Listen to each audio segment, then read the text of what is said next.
Okay, well, let's call the meeting to order officially online. If you note the current attendance, and I guess as people join. So a couple of quick notes for everybody. First of all, I appreciate your patience. This will be an interesting first trial. We're gonna see how it works. We've got different technology and connectivity challenges we're gonna work through. The way that it's gonna work is we're gonna initially start this meeting in public session. We're going to be talking about a couple of items, primarily COVID-19 updates and getting an update from the administrative team on that.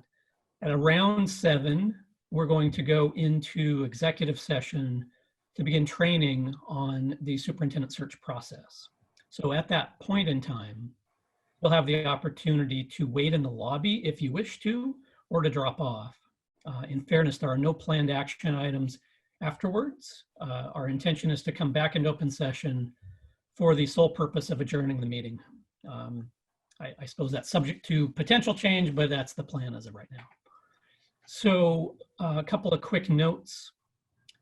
We are having this moderated by our technology team, and Drew is going to be, and Drew and Maddie are going to be monitoring who's attending, kind of keeping track. This meeting is being recorded, and you will have the opportunity, just like I said, stay in the lobby if you wish to when we go into executive session, but you will be blocked from attending that unless you are one of the screening committee members or a board member or somebody who has otherwise signed the disclosure, which includes Drew and Maddie. So, Drew, anything I'm missing there? Anything to add? Nope, there's a speaker and a grid view, so you can switch back and forth depending upon the speaker. In the presentation mode, when Debbie shares up the agenda or a document with Sarah, you'll see the full screen view, but you can usually break out of that from full screen to be able to see and control your own view of what's going on. If you click on the main screen, you can see a microphone in the bottom left and a video, which allows you to turn on and off the video to participate. Common etiquette is typically to leave your camera off unless you're camera and microphone off unless you're speaking. Obviously, the technology will facilitate more than one person being on by video, but sometimes that helps kind of keep us focused. So up here from here, Jonathan, anything I missed, Maddie? Nope, I think you covered it. Most important is the mic and the camera, I think. We're here to help if you need us. Great, thank you. And so we're going to go ahead and get started. Debbie, would you go ahead and share out the agenda? We'll sort of go into presentation mode on that, and we'll kind of give a quick overview of what the plan is, and then the administrative team will jump in with their update. And you're muted if you're talking to me, Debbie. Yes, I'm just messaging Maddie right now, and then I'll share my screen as soon as I'm done. Okay. So I guess if we want to, while we're waiting for that to pop up, Paul, you could jump in if you're ready. Sure. Well, good evening, everybody. Can you give me a thumbs up if my voice is coming through at a reasonable volume? All right, I see plenty of thumbs. Thank you. So I'm just going to read something that I wrote just to kick us off here for a couple minutes. So thank you, everybody, for joining this online meeting. This is a new format for us. First of all, from my family to you and yours, I hope everyone in your life is well and staying healthy. As we all know, what we're going through is without a doubt a challenging new experience for everyone. This working remotely business, meeting online, not being able to see our students, not having that personal interaction. It's hard for us educators. We're people oriented. We got into this business to work with kids, to work with our fellow teachers, and to be part of a community that gives the best of itself to the next generation. We as the leaders for our school community and our nearly 4,000 students have the awesome task of maintaining a sense of normalcy in a turbulent landscape. We have families who are experiencing loss of jobs and income, and those factors can be very upsetting for kids and the adults who guide those families. It's important that we be present for each other and for our students, and to be the voice of hope and stability. The more we can be present and supportive for our students, maybe we will be able to dampen the impact of listening to the constant news, which can easily cause us and our kids to feel fear and insecurity. Our students deserve to know that they are part of a community that cares for them. So we must intently and deliberately focus on what we can do. And what we can do has been identified clearly for us by the governor by way of some recent executive orders. The executive orders are several pages in length, but in summary, school districts are to provide supplemental education and learning supports for all of our students. We are to provide childcare for healthcare workers, first responders, and other essential workers. And we are to provide food for kids in our district. Our district is very well underway on all of these fronts due to the incredible hard work, the long hours, and the immense brain power and collaboration of our team. Our team has put a ton of things into motion in response to the ever-changing guidance from the Department of Ed. And we as a team have worked collaboratively to put out regular communication to our families and our public. Some would call this a heavy lift. I would agree. I would also call it inspiring and humbling to witness. I am surrounded by people of excellence, each committed to kids, each putting their duty above themselves day in and day out to make the best of this situation for our students. Our principals, our district administrators, our district office staff, a whole bunch of teachers and other support personnel, everyone has worked above and beyond, and for that, they deserve our appreciation and our praise. You're going to hear next from several of our key leaders about the district's response and plans to the COVID-19 situation. And as we hear about the plans in motion, I ask that the board and our audience please understand that the landscape of guidance from the Department of Education shifts almost daily when it comes to the details of implementing thousands of decisions that are being made with the best information available at the time, and always with the safety and well-being of students first in mind. To put it really plainly, we may have different answers tomorrow to questions asked today. I'd like to turn it over to the amazing group of leaders that I have the privilege of working with. We have a lot of information to present. So like the video we put out for staff on YouTube, where we had each presenter handing it off to the next, we'll do the same here, and we'll have plenty of time afterwards for lots of questions and answers. So with that, I'll hand it off to Assistant Superintendent Dan Bush, who will talk about our work with and on behalf of employees. Well, good evening. It was great to see everybody. And as Paul said, the landscape just changes on us on this one. And every aspect of what we're dealing with touches human resources, from everything from contracts to how we take care of our employees. Human resources also handles food service and transportation. So the work within the Human Resources Department has been busy. I would like to start off with, and there's probably going to be a lot of questions potentially, and as Paul said, be happy to answer some of those. If you have questions already, I'd be happy to answer those because they've probably been asked of me before, but I have a few points I want to make here tonight. First of all, Governor Brown's executive order guaranteed employment for all school district employees, and this was a significant and supported our work greatly because when the closure came into effect, it kind of caught everybody as to, I mean, the world in human resources is, what is this and what do we do? And so we initially acted our emergency closure provisions on our collective bargaining agreements with both associations. And then once the governor ensured employment of all school district employees, that allowed us to move into knowing that people's jobs were secure, and we were able to message that out to all of our employees. And that was a huge sigh of relief for all of our employees. The second thing that the governor's order did that was also very important was it prioritized the health of employees and their families. And so it outlined for, based on CDC and Oregon Health, the OHA, it outlined employees that must stay home and must not come to work, and that prioritizes that employees should not be putting their health at risk. And so again, that was, and also that if they must stay home and cannot perform duties, that their sick leave will not be impacted. And so those were huge things in the world of human resources, to be able to ensure our employees that the health of themselves and their families are a priority. The next one that is now being worked out in a different way is the work from home or work remotely expectation. And so that was something that in the video that we put together, I really emphasized. And so it's very important that that employees know that the expectation is to work remotely.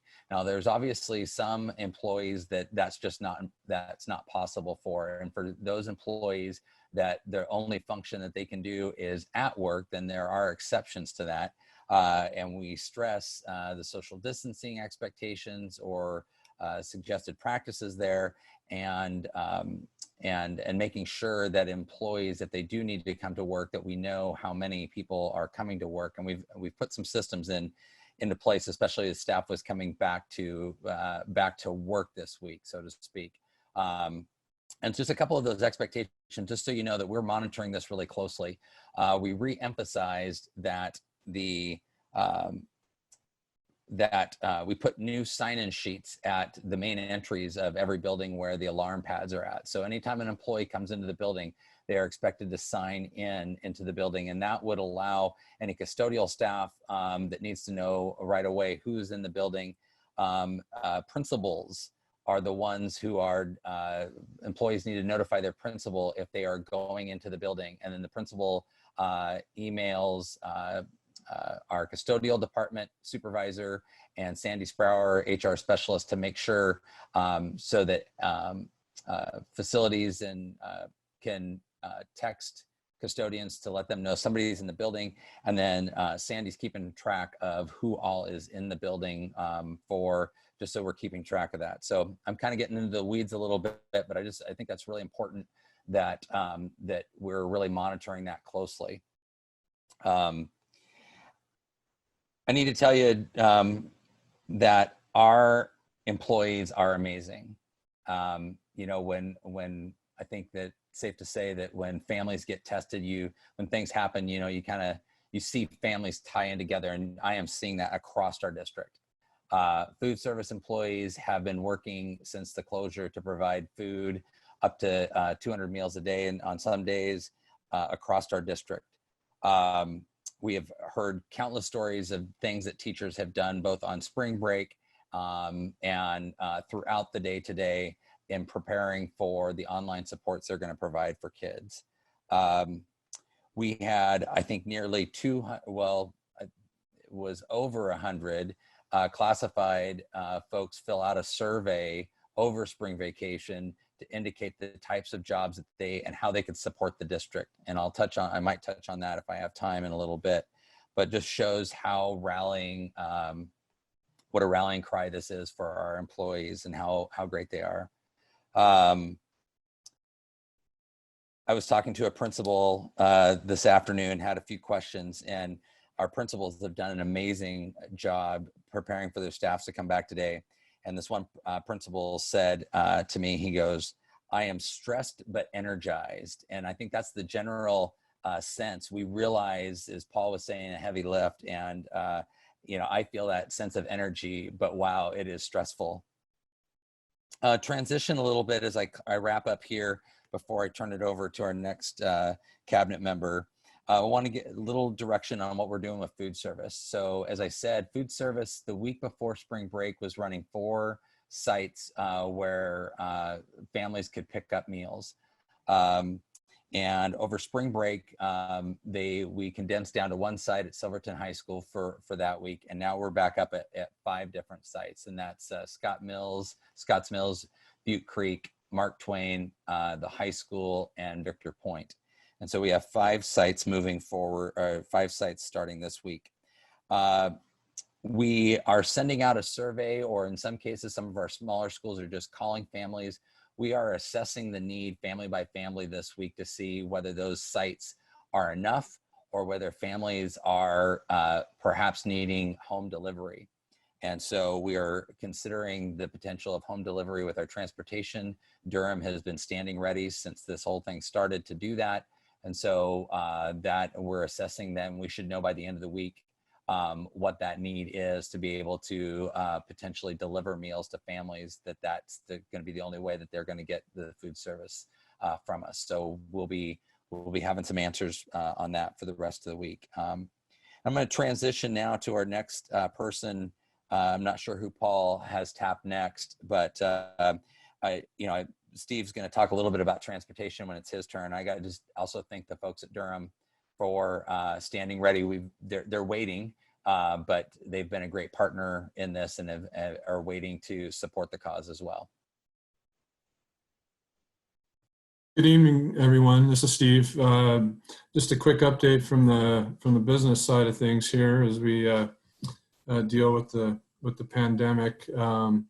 Just with payroll, as Dan mentioned, per the governor's order, everyone continues to get paid and is not expected to use any of their regular accrued leave time if they are not able to work even remotely for reasons due to COVID, whether if they've been exposed to it or need to take care of someone or they're in the high risk category. So the nice thing is that we actually had payroll on Friday, March 20th. Our payday is usually on the 25th of the month, but traditionally it's in March, the Friday entering spring break. So as that first week of school closure hit, we were able to get our March payroll done and people paid, and that gave people kind of a little bit of a settled feeling going into that. But then, of course, the next question is what happens there forward? Well, obviously we have direct guidance from the state, which is good, and our next payroll is on April 25th, and again, people will not be impacted for that payroll either. Benefits are also not impacted, insurance benefits in any way, and so we just move forward with that. We did as a reminder, on the February 25th payroll, we had already executed the retro pay based on the license bargaining agreement, so that was already done as well.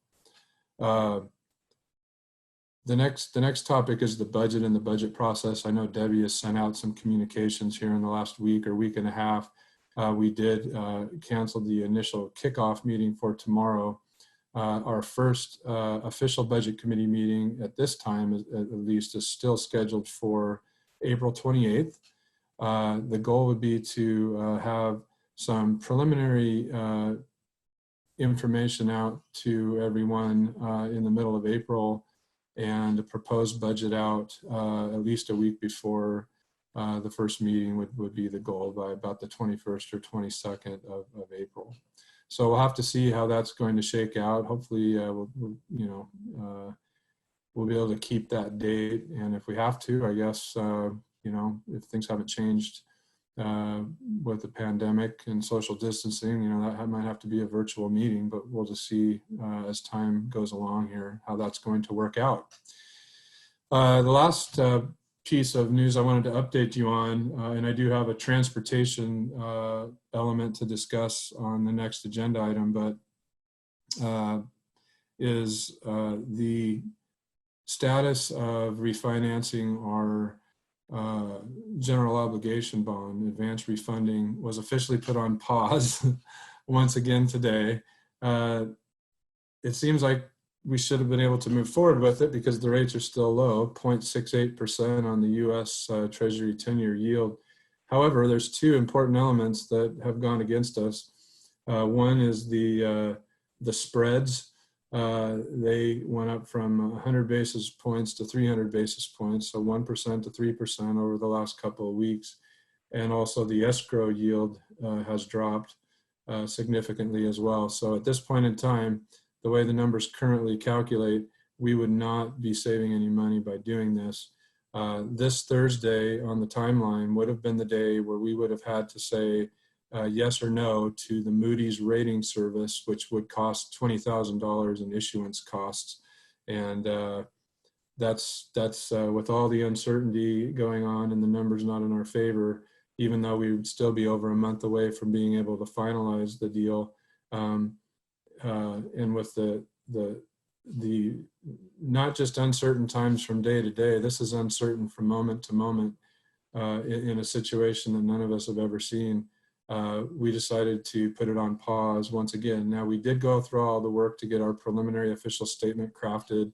We would still be poised to enter this process if things were to come back into focus, and we'll be keeping an eye on things from day to day in conjunction with Piper Sandler in Portland. So again, once the numbers get closer to where we would need them, we would start the process again, and it would be about a 4 to 5 week deal to get it done. But we really didn't have a choice other than to put it on hold for right now. With that, I'm going to go ahead and I think Jen is next on the list. Is that right? Hi, everyone. Bless you all for the barrage of information I know has been thrown at you over the past couple of weeks. Can you guys hear me okay? It's very stormy up here on the hill. Okay, great.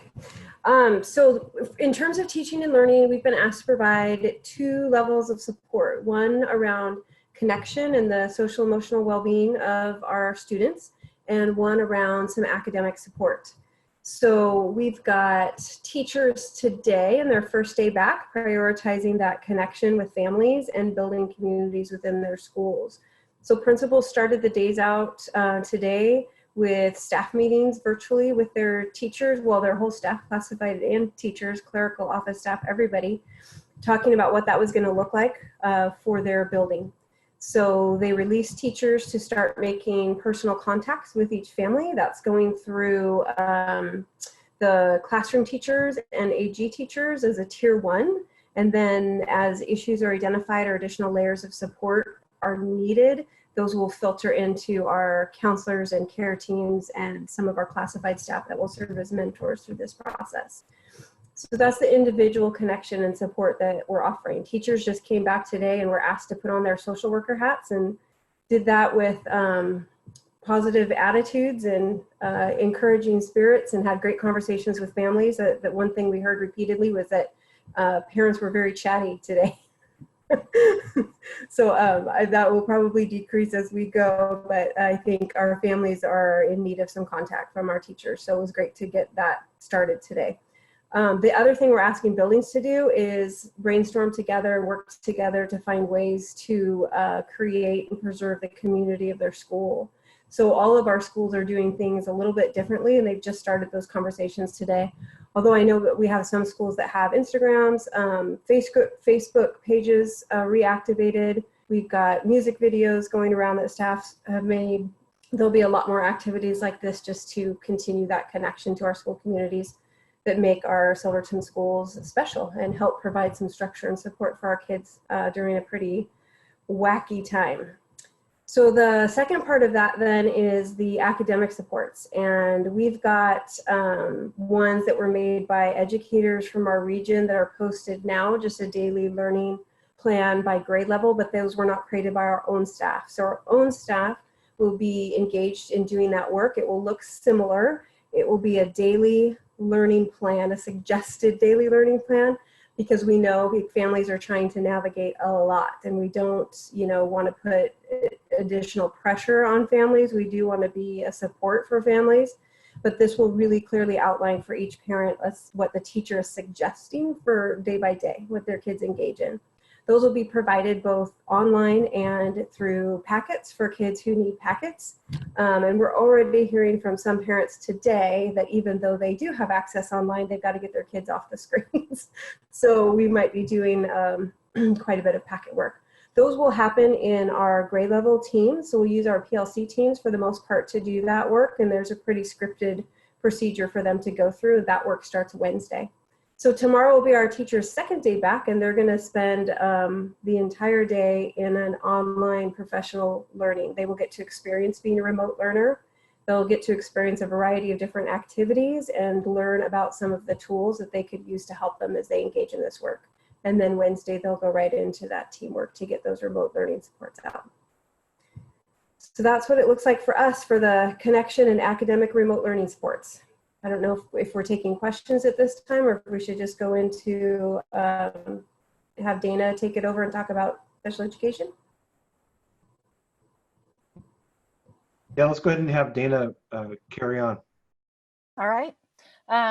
Just as Jen said, we had, all of our amazing teachers and classified staff back today. And their number one concern from what I heard from everyone was, how can we help kids and families since we can't actually physically see them or touch them or support them. And so what we're looking at for special ed, any student that receives IDEA services, so kids on 504 plans and special education plans, we are still, when I say we, the entire state and probably the country, still trying to figure out between the federal government and our own state government some of the compliance issues that come along with students that receive special education. So this week, we're kind of have a moratorium on IEPs and 504 meetings. We are gathering information from both ODE and the Hungerford Law Firm, who we use for special education legal information. And we're, getting a plan together. Next week, we will start with annual IEP meetings and 504 plans that are due. And we will contact parents via telephone or this format and have our meetings. The landscape is changing. I just was invited to another ODE meeting tomorrow afternoon for all special ed directors. So we'll see if they have anything new coming our way. I think what I just want to share is that our biggest concern and want is to support kids. And we know for a lot of our kids in special education on 504s, this is an added layer of stress that is really difficult, and not only for them, but for their families. So our case managers, which are special education teachers and counselors, again, will be, getting on the phones tomorrow, calling every family, every student that they work with, verifying how they are, how the school can help them, whether that be additional online supports, whether that be us making materials for some of our more impacted students, like visuals and daily schedules, helping them contact other outside agencies. Some of our students rely on disability services. So just making sure that we can kind of be that in-between person and support them as much as we can, reassure them that we can help them as much as we can with accessing all the great resources we currently have online, and then all those that we'll be developing starting on Wednesday with our closure teams. And so I think we are prepared for what's to come. I have been told by the state of Oregon, ODE, that, every district, everyone's in the same boat. We are going to be late on some compliance issues regarding IEPs. Right now, the state of Oregon is not too worried about that, which makes me feel better. And we'll have a plan when we get back to school, but we'll just keep looking at that and take it as it comes to us. I'm not sure. Are we going back to Paul? Sure. Thanks everybody for providing that information. We also have a whole website dedicated to communications. I hope everybody is receiving the emails we're putting out there, but anytime you're wanting to look up something, a good place to start is our homepage. There's 3 links at the top. One of those is called Updates. In fact, we sent out another one yesterday, and there are lots of specific answers to very specific questions. But at this time, I guess I'll open it up to board members and see what questions you have for us. Thanks, Paul. Great update. I appreciate hearing it. I want to just say I really appreciate everybody jumping in and trying to make the best of a really kind of certainly unprecedented and very difficult situation. I know it's not easy. We started getting some of those phone calls today regarding our children. So I know that the teachers are jumping in and making those phone calls. And so we're able to, start interacting and engaging. And it will be a challenge. I know there's a lot of different challenges. You mentioned many of them. And, every family's going to have a unique situation. So it'll be, it'll be something where we kind of are going to have to tailor our responses probably as we learn what's going to work and what's not. So anyway, I'm going to start with a word of thanks and then I guess open it to the rest of the board for questions and comments. I just had a quick question for Dan, and I think I already know the answer to this, but I wanted to give him an opportunity if there were any updates on the status of our schedule for bargaining with classified staff. Yeah, thanks, Janet. So we do not have an update, but I think the one thing I failed to mention in my presentation is that we have presented both of our associations with memorandums of understanding, or MOUs. 2 of them to our classified association related to the week before spring vacation, and then an MOU moving forward, and then also an MOU with our licensed staff, waiting to hear back from both associations on that. I'll just say though that both association leaders and all the employees have been outstanding and really kind of gave us a pretty much stand ready to help out. So, but as far as the classified bargaining, we do not have an update on that, but I would anticipate it looking something like this, hopefully in the coming weeks. Okay, thank you.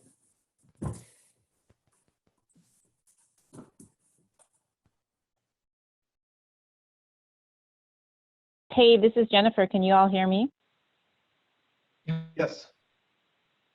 I just wanted to say thank you to everybody for wading through these uncharted waters, and things change every day, and I just appreciate everybody. Paul, thank you for expressing the board's appreciation for all employees in your video message today. That was great.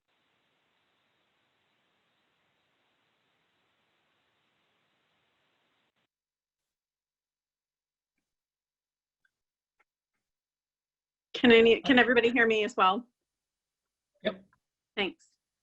I just wanted to echo Jennifer's statement. Thank you for the communication, the detailed communication that's been sent to us multiple times over the last few weeks. I feel like I've been very informed of what's been happening. I know that Paul and I have talked about this already, but I don't really have any questions because I feel like I have been informed. So thank you very much, and keep up the good work.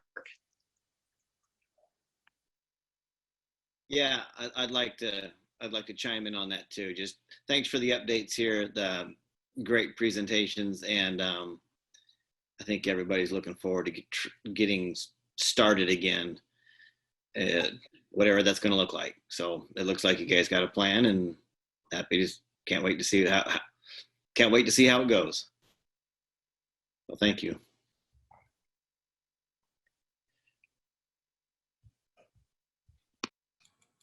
So I've got a question for Steve and Paul regarding the budget meetings. So I know it's scheduled tentatively it's scheduled on the 28th, and 28th I think was, if I'm not mistaken, the magic restart date, but I'm going to go out on a limb and guess we may not hit that date. So is our backup plan that we're going to do it this way, and do we sort of have a sense of how that might work? I mean, it's going to be a big group similar to the screening committee kind of hurdles that we were challenged with tonight. So, I mean, is that already sort of in place? Couple of things. I guess I'll start by just saying that the advice that we are receiving from the associations that we all receive advice from, like OSBA, COSA, OEA, and even ODE, they are right now advising us to, hey, everybody, kind of hold off as long as you can on your budget processes, because we need to give it some time to see what are the impacts of what our economy is going through. They have given us some guidance around the student investment account work and said, hey, go to work on prioritizing that work, because we don't know if we'll get all of that money or if we might get some portion of it, but they are advising us to start prioritizing that. And we're just beginning those conversations. But I would imagine our backup plan, I mean, we're still going to have our budget committee meetings, but our backup plan will probably look something like this. And I still think we can hold those, even those open office hours, to receive additional questions and have some more dialogue. But Steve, other thoughts? Yeah, I agree. I mean, I'd like to have as much of the process as we can. The plan is still to move on with April 28th, and if we need to do it like this, then we will, unless we want to push it off a little bit. But I'd love to still have the open hours between the two meetings. I think we learn more and more every day, and I guess we'll kind of figure out if dates need to move a little bit or not. But right now, we're still trying to build it based on that schedule. We kind of got stopped in the work a little bit there for the last week and a half or so as everything hit with the shutdowns. We were meeting with principals and department heads and so forth, and now we're just doing those remotely and doing a lot of the work remotely, but the work still forges ahead, and we just pretty much every day are receiving new tidbits from ODE and going from there. So tonight, as this meeting was just signing on, literally I clicked join, and then I got an email from the Department of Ed saying, hey, we're going to send you another email later tonight. So I'll be up for the next couple hours waiting for that email. But the indication is that we're about to get some advice or guidance from the Department of Ed that will require us to rethink. It should necessitate really an evaluation of all the plans that we have in place for the near term. So I don't know what that's going to be, but I'll be watching my email tonight. We did hear one thing tonight, and that is that the department has been wrestling with the graduation requirements issue now for about a week and a half, and they had indicated that they would tell us over the weekend, and that didn't happen. So now that email tonight said, well, we're still working on the graduation stuff, so we'll let you know in early April. So my apologies to Wade, because I know that's a question that he's getting a lot, and something that we have a lot of families that really need to know. What is this going to mean for our graduating seniors in graduation? So more on that as soon as we get it, but I apologize, I won't have anything more on that now. Yeah, guys, that's tough. When are we supposed to, by law? Does anybody know off the top of their head when we're supposed to have the budget out and approved? Well, the budget by law has to be adopted by the board no later than June 30th of each year. Okay. And yeah, the economics obviously have changed in the state and whole country, but we may still be struggling with this virus next year. So I mean, the entire way that the district operates might be different. So it's kind of hard to, all that planning, I imagine that the teams have put into it already. Yeah. Completely. You may just have to start over, possibly. Yeah, So, we just have to budget based on the best information available, and even as we go through the process, even as we put out a proposed budget and go to the approved stage and on to the adopted stage, there's time within this 3-month window to make adjustments as we find out new information, or as the committee makes decisions and those types of things. For example, with regards to SIA dollars now, there hasn't been any official decisions made, but we're getting hints that it's very possible that the funding source for those new funds is the new corporate activity tax, and now due to the pandemic, they're saying that they may not assess that for the first quarter, which makes perfect sense, of course, based on the problems that the businesses are having, and so there could be less money available in the first year, or a potential delay on that,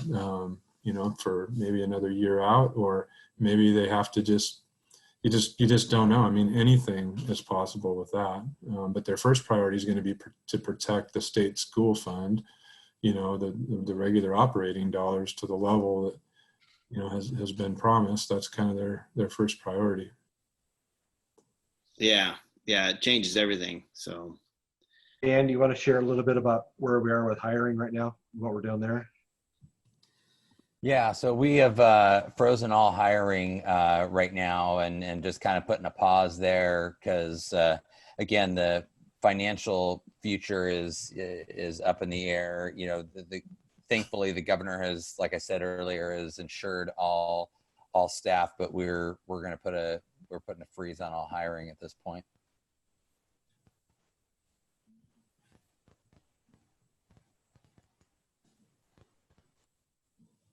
Other questions? These are good.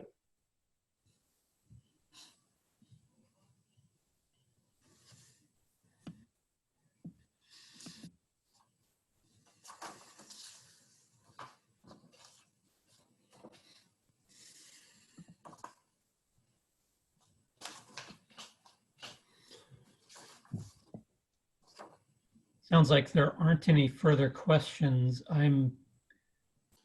I think most of us are probably in a similar situation where we're kind of, you know, I heard somebody quip recently that the last 2 weeks have been the longest year of their life. And I suspect that, you know, that's going to be how this is going to be for at least another several weeks, where, you know, every day it's something just a little bit different till we, you know, get a handle on this and we get ourselves in a situation where we can predict a little bit better, you know, the next few weeks. I mean, 3 weeks ago, we still had kids in classes, right? So, you know, I think the fact is that we're still a full month away from the 28th. And then we've got, on top of that, who knows how long. So we're just, you know, Steve, I think you're in a tough spot. The district as a whole is going to be in a tough spot as far as the budget goes. I mean, I don't even know where you start other than saying just hold everything and you know, leave a big cushion for next year, right? I mean, I don't know where this goes, but it feels like, you know, there's just not a ton of options for tweaking when you're in a situation like this. That's very true. Yep. Jonathan?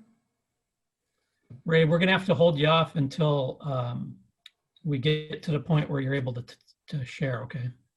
Just a comment about school.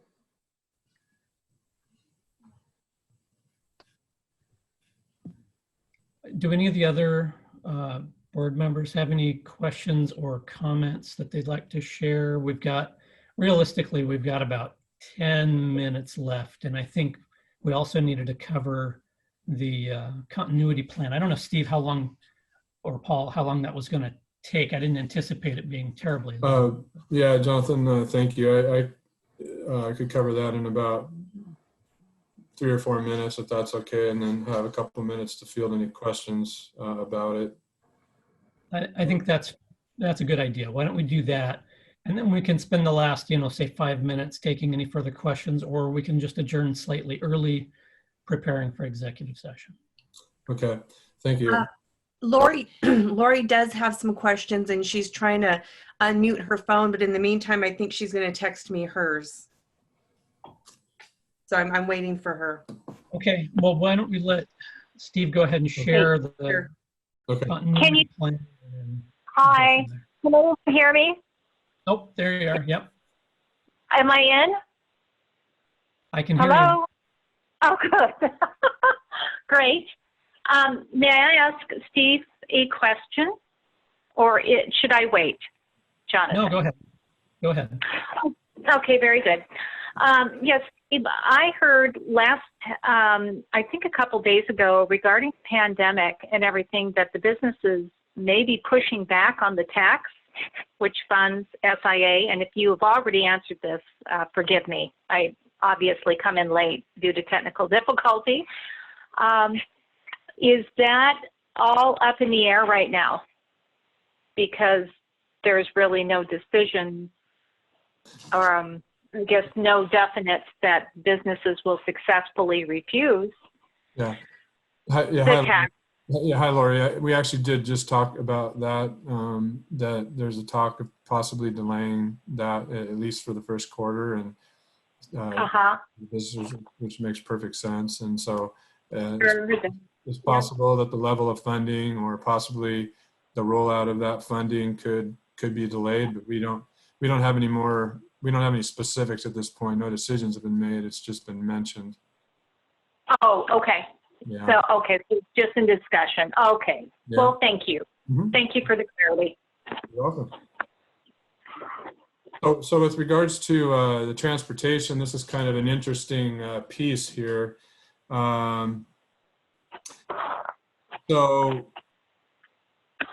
this is really, I think the best way to describe it is as it's presented on the agenda as a business continuity plan. And I'm really looking to see just in general what the level of support or non-support is amongst the board members here as we're working on this. But basically, many districts in the state contract for transportation services, including ourselves. There's obviously also some that still provide in-district transportation, like Salem Kaiser, for example, with their own employees. And so, of course, for districts that provide their own, their drivers are their own employees, and they've been mandated by the governor to pay employees, in the district like we are, except for us with transportation. Those employees are Durham's employees and not ours. And so, again, there's a lot of districts in the state that are in the same boat as we are, work with maybe 4 or 5 different providers around the state. And so the dilemma was when we hit the first initial 7-day closure period, was, hey, can we work out an agreement? This was the transportation providers. They were contacting districts to say, can we work out an agreement to where you'll pay us X amount of fixed costs to make sure that our employees get paid and don't go file unemployment. And therefore, they were afraid that some of those folks maybe wouldn't come back. So when school would open, they would be short on drivers. As you may know, there's been a statewide driver shortage for many years in the state. And so it's always a challenge to keep a full roster of employees ready, to serve any district. And that's no different for us here in Silver Falls. So we worked out a deal for the first 7 days back, I think it was the 17th of March during that first closure week. And we were getting some informal indications from the state that, they weren't going to negatively impact the transportation grant part of the state school fund if districts were to make those arrangements, because it made good business sense and it was the best decision for kids. Just as a reminder, as part of our state school fund, districts get anywhere from 70 to 90% reimbursement for home to school, school to home transportation. We get 70% of our gross costs back. So most folks felt pretty comfortable moving along with that. Well, then we hit the new governor's order with the closure through April 28th. So now we've added a whole different, situation, a much longer situation to deal with. And so I joined a group of about 45 business managers across the state, about a quarter of the school districts, on one ad hoc committee with regards to transportation and how to handle it. And at this point in time, we still do not have official guidance from the state. But as of tomorrow, at the end of the day, we've run through our initial kind of agreement with our provider, and most districts are in the same boat. So last Thursday afternoon, we had a conference call with about 27 of those people. And the thinking basically is that we need to, put together a continuity plan, because there's a legitimate concern that if we don't work with our providers to continue to pay at least part of the contracted service, that there won't be enough drivers available if we resume school this year. Now, part of the problem with any of these decisions is we don't know what the end is. What is the end at this point? Is it we're starting school in May or we're not starting at all. That's kind of impacting all the decisions. And so it's kind of a tough one. I can tell you that in our contract with Durham, and this is common amongst some other districts as well, is that there's kind of a base minimum amount of days that any district would have with their provider. Ours is 174 days, but they also know it could be 171, 172. That's pretty normal. But anything below kind of the normal, that normal threshold that's canceled due to weather or emergencies or those types of things, we have to pay 50% anyway. So we're really by contract already on the hook for that. What we would be talking about here is these business managers, we've all collaborated on some draft MOU language and have gotten some legal review on it, but we're basically looking at anywhere from 65 to 70% of our daily average cost. Our daily average cost is $15,000 to be able to pay their driver wages, their maintenance driver wages, and other fixed costs. Of course, they're not paying for gas, depreciation is not a cash item, those types of things. But this would keep their employees paid and not going to the unemployment line, and would ensure that we would have drivers when school were to start back up.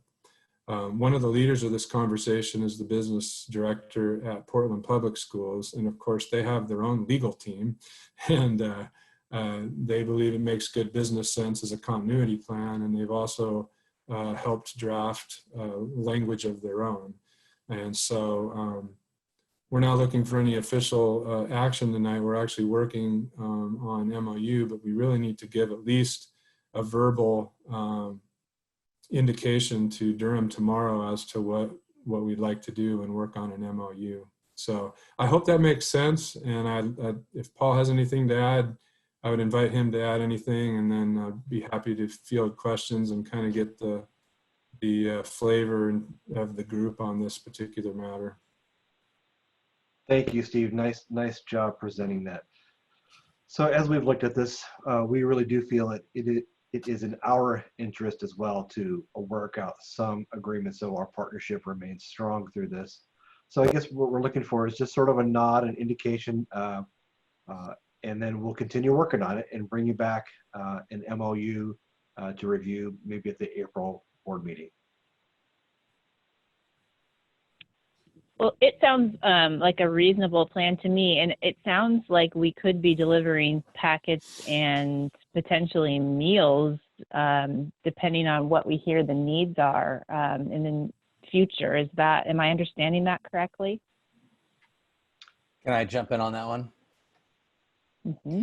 So yeah, so we definitely could do that, and the state has definitely said that those are reimbursable. So any deliveries that we're doing for food service and for packets would be reimbursable. The difficulty in working with Steve on this is, being able to give Durham kind of more of a blanketed and guaranteed amount versus just what would come through on those reimbursable miles on for food or materials out to homes. So we will be using Durham to answer your question, Jennifer. Okay, so Steve, what is the length of the term of the agreement that you're thinking about with Durham? As of right now, this would be April 1st through April 28th. Okay. Actually, we would need to try to finalize an MOU with them tomorrow so they could give assurances to their drivers. I can support that. I'm open to hearing what other board members have to say, but I can support that. Yeah, I echo what Jennifer had to say, and she asked the right questions, and I support you guys with whatever you feel is best. You guys are in the trenches and kind of gotta understand how it works. So that sounds like a reasonable line of action. Thank you, Tom. Thank you, Jennifer. I just wanted to mention that Paul mentioned this to me several days ago, and we talked about it for quite a while on the phone, and I trust what you do. So you know, you have the meetings and you know what's coming and what's not. And I recall that I am fine with it. So thumbs up for me. Thank you, Shelley. Yeah, definitely. This is Janet. Whatever you guys decide is best. I think it does make a lot of sense to support our partners. You know, they are a separate business, but we rely on them, and we know that there is an issue with a shortage of drivers, and so it behooves us to make sure that they're also healthy and able to continue working and continue doing what they do. So yeah, I support whatever you guys decide to move forward with. Thank you, Janet. Mm-hmm. Just to add one thing, Steve did ask to get a more itemized list of their costs. So we are working with real dollars that we can say this is the percentage of. When the first initial one came in, it was just, yeah, we'll cover fixed costs for 7 days because it was like a very urgent decision, and we had a little bit more of a timeline here. So, you know, Steve's working with exact numbers to be able to say this is the percentage that we know will cover your fixed costs. So it's very detailed. I've got kind of a, maybe it's in the weeds question, but as far as the reimbursements go, what, you know, we getting, let's say they don't deliver anything. They don't do anything. The buses sit for 4 weeks. Do we lose state reimbursement at that time? And is this coming out of other funds, or are we still going to get that state funding during that period? Well, that's what we don't have. We do not have official state guidance on it. I'm a little frustrated by it, but I also understand they're trying to figure out graduation requirements and 100 other things. And so, so that was part of what the business manager's conversation was last Thursday was, there's part of me that says, hey, I don't really want to move forward with this until there's official state guidance, but our time, our stopwatch is going to hit 0 tomorrow. And unless they have something that comes out tonight, we're not going to have the details as far as what we need there. I think that's why it would be nice to, I mean, even if they were doing some deliveries, which maybe they will, they're still not going to have, they won't even be doing 5% of the work that they normally do. And I really believe that the state would be, it's really kind of a quandary anyway, because some districts do in-house transportation and they're paying their employees, they have to. And then others are doing out of district. And I think really the intent is to keep employees involved with the service of the school, employed and paid and ready to go when we go. And there's actually, I haven't read through the CARES Act, but I know some of the excerpts, one of the sections talks specifically about student transportation providers and providing some assurances through that. I don't know enough of the details to share here right now, but I know there's still a lot of things to shake down the tree. And I know part of what made me feel good about the conversation was there were several districts from Southern Oregon on the call, and they were dealing with, real decisions that had to be made quickly through the forest fire emergencies here.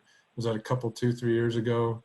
And there were some things they had to do that ODE wasn't able to provide answers for them fast enough. And they said that, common sense prevailed and ODE supported the decisions that they had to make, so I don't know. I just feel like it's very risky to, if we did hit the go button on April 29th and we could only run half our routes, that'd be a big problem.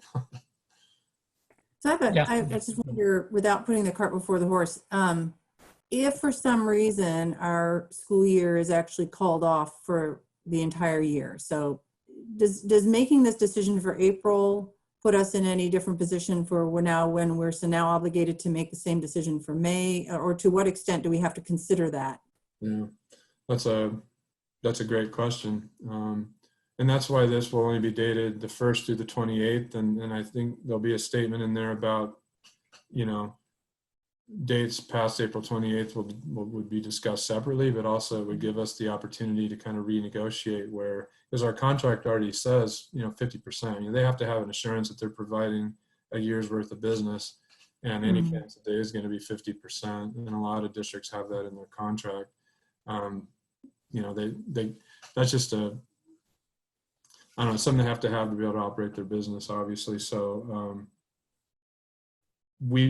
for the first 7 days, we put in something to that effect, that if those 7 days are not made up, or any part of those 7 days are not made up, because we did 85% for 7 days, that we would, if those days are not made up, we would have the right to renegotiate what that number is, because our contract just says 50%. So there will be some protective language in that for us on that.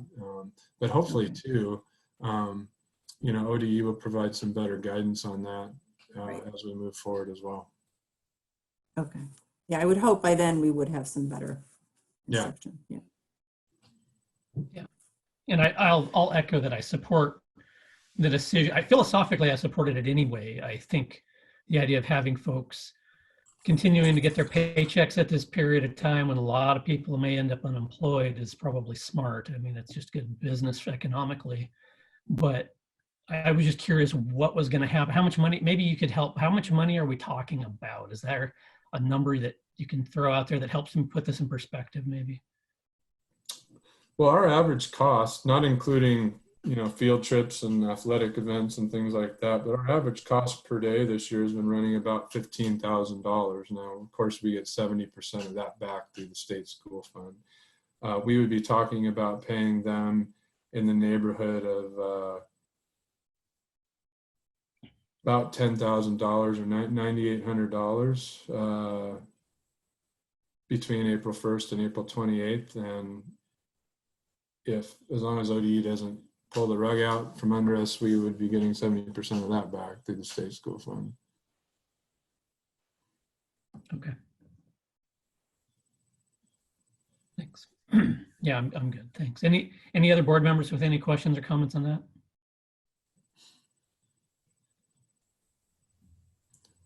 Thank you for your support. Dan and I will be on a call tomorrow morning with the regional manager at Durham, and we'll try to work things out. Okay. Well, we are pretty much on schedule to adjourn into executive session for the screening committee training. So you'll see that it's item 4 as a discussion item, but really the only discussion is that we're going to do this, and then we're going to adjourn to do it. So for all of those who are not part of the screening committee or members of the board, you will be placed back in. Hi. Can somebody hear me? Yes, I can hear you. Oh, you can? Okay. I just wanted to make sure because I keep hearing that I'm being muted. So I wasn't sure. Thank you. Okay. Jonathan, this is Sarah, real quick. We're actually going to spend a little bit in open session before we go into executive session. So the very beginning part of the training is going to be an open session. Okay, thank you for that. So, what I think we're going to do is we will take a very brief break. We will resume. My cell phone clock says it's 7:05. At 7:10 we're gonna jump back in. We won't take another break when we go into executive session, except for however long it takes for Drew and Maddie to remove anybody back to the lobby that was left. And what I was going to remind everybody is that when we do go into executive session, if you are still present in the meeting, you will be moved to the lobby. You can wait there if you'd like. We don't think we're going to come back out and have any particularly interesting business, as I understand it. But you can wait, and we will go back into open session at the end, or you are welcome to drop off. That's entirely understandable. Okay? At 7:10, we will begin back in open session to start the training. Drew? And Drew. Yeah, we're here. Go ahead, Lori. Yeah. Sarah. Can Drew so you can't hear me. Okay, good. I just wanted to be included in executive session is all. And it doesn't seem like the Zoom likes me today. So anyway. You are zooming in and zooming out. True. We'll be in there, Lori, on your end, on your phone, just use the mute button to make sure that the audio doesn't provide feedback. And we'll just leave you on in Zoom so you can take care of it yourself. How's that? Okay, hang on. I'm trying to figure out, I'm turning down. Is that better? Is that better? The audio's fine, but we just need to make sure that when other people are speaking, your cell phone connection will come in and out and disrupt the others, if that makes sense. Otherwise, oh, I hear you. You can just let Debbie know when you need to talk, and we'll do it manually. It's fine. Okay, thank you. So my thing is that this works best, this screening training works best if Lori can actually see everything that I'm showing and everything I'm talking about. So Yeah. is there a way to connect Lori with that? So the thing is that Lori would have to log in using another email address, and that's up to Lori if she wants to log in using another email address. When we talked on the phone, it sounded like that was something she didn't and want to it do. rejected me. Yeah, that's because base level blocking, Maddie. Sarah, can you email your document to Debbie or myself, and we will forward it on to Lori, and she can do it asynchronously, if that makes sense. So Lori, you should already have all of my materials. The part that's going to be tricky is when I go to show everyone how to use the application portal that is used to actually review the applications. And that's not something I can send because I'm going to be doing it live. Sarah, Sarah, this is Oh, Debbie. joy. I think we have a good handful of folks that had to end up calling in for whatever reason. So we might have a few in the same boat. My internet connection has been in and out this whole time. So, you know, we either can access or we can't. I mean, for me anyway. Okay. That's certainly one of the challenges of doing it this way. And so if I could just get the names of everyone who may or may not be able to see what I'm doing. So I've got Jennifer, obviously Lori. Mm-hmm. Debbie, do you know who else is not able to look? I'm thinking, so let's see. Nick Konev, are you on the phone only? Yeah, I can hear you. Okay, so you don't have a visual, correct? Yeah, I can see as well on the main screen where the agenda used to be. Okay. Okay. Okay. Anyone else?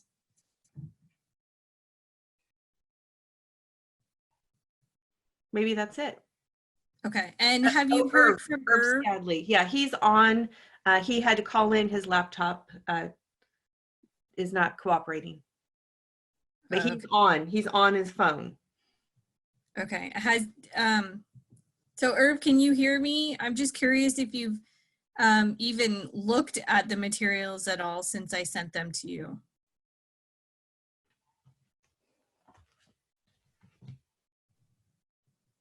Let me get him on the phone.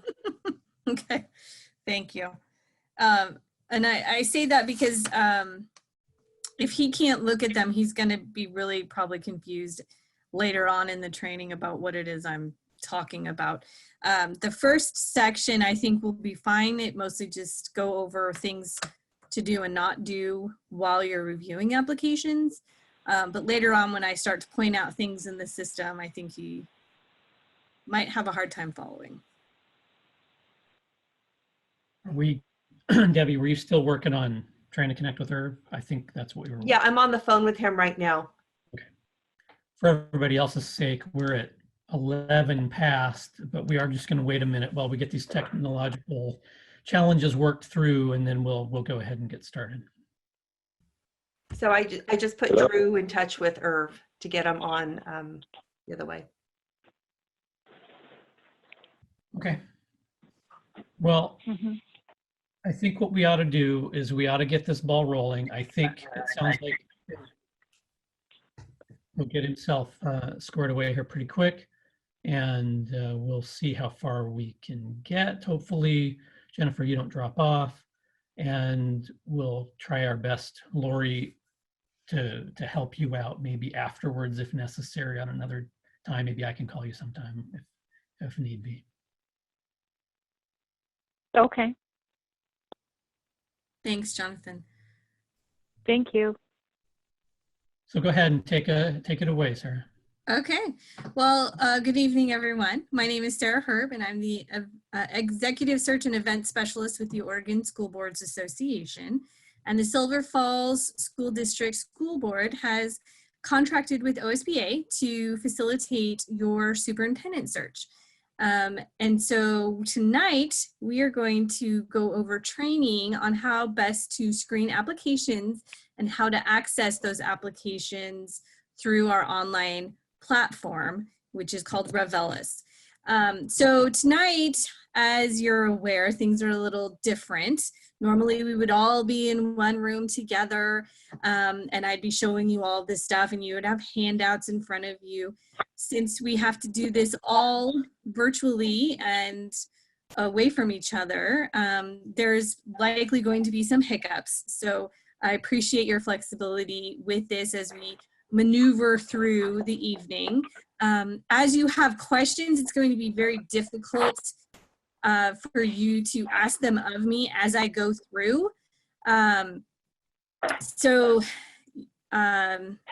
will stop periodically and ask if anyone has questions. Sure, I'm going to interrupt you for a sec. Sure. Everybody that's not Sarah, please mute your phone. I'd appreciate it. Thank you, Jonathan. Bring up a great point. With this many people on a virtual meeting, there can be a lot of feedback noise. So if you aren't speaking, it's best to mute. And then just remember, if I ask, are there questions, and you want to speak up, you will have to unmute yourself or we won't be able to hear you. And then when you are done talking, please remute yourself. It's going to be a little odd. I'm going to ask everyone to introduce themselves, but I'm going to do it sort of in a roll call version. So I'm going to call your name and ask you to just introduce yourself to the group, give your name and what your role in the district is. And I'm going to do this alphabetical by first name, but I'm going to start with the board and then I'll switch over to the screening committee. Now, most of you probably do know the board. This just gives everyone an opportunity to get reacquainted. And I did neglect to mention that I also have two colleagues of mine joining us virtually this evening. Steve Kelly, the Director of Board Development and Executive Searches at OSBA, and Greg McKenzie, owner-operator of Next Up Leadership, who is our search partner. So let's go ahead and get started. Irv, are you able to unmute and introduce yourself?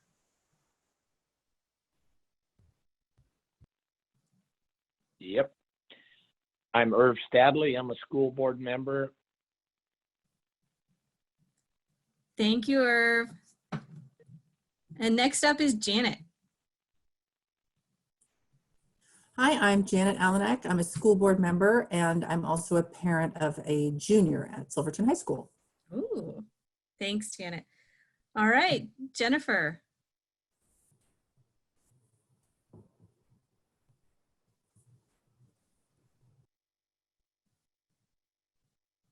Did we lose you, Jennifer? Jennifer, you're muted. Oh. Better? Sorry. Yes.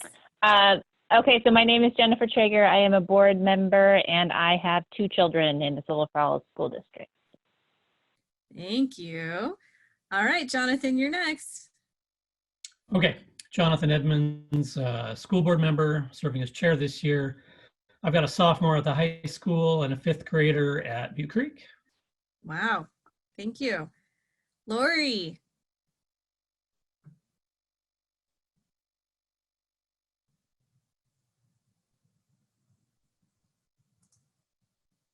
Do we still have Lori?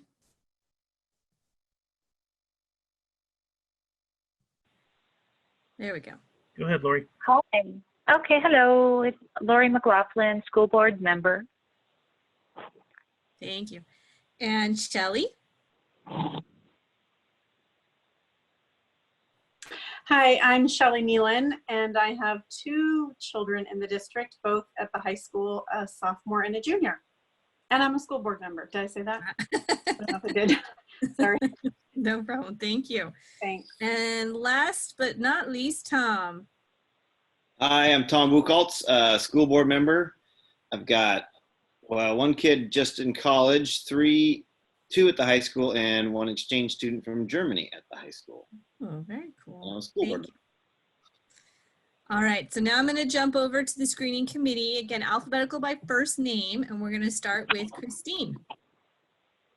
I am serving as a parent and community member, and I have 3 kids in the district, a junior in high school, a 7th grader, and a 4th grader. Great, thanks, Christine. Cole. Hi, everybody. My name is Cole Hotley Valenzuela, and I am the high school choir teacher over at Silverton High School. Thank you. Dana. Hi, everyone. I'm Dana Peterson. I'm the Director of Special Education for the school district. Thank you. Debbie.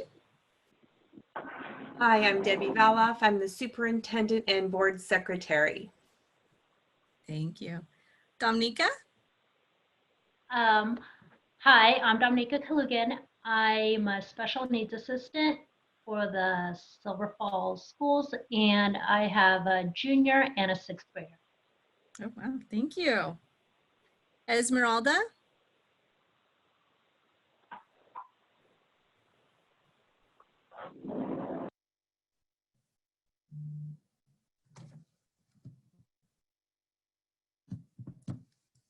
Is Esmeralda still with us? There you are. Can you hear me okay? Yeah. Okay, great. So I'm Esmeralda Mraz. I'm a student success advocate at Silverton High School, but primarily I have 4 children in the district. Actually, I have 2 alumnuses from Silverton High, and then 1 is a UO grad, 1 is a UP nursing student, and I have an 8th grader and a 5th grader. So for obvious reasons, I chose the community member role. Sure, thank you. All right, Jamie.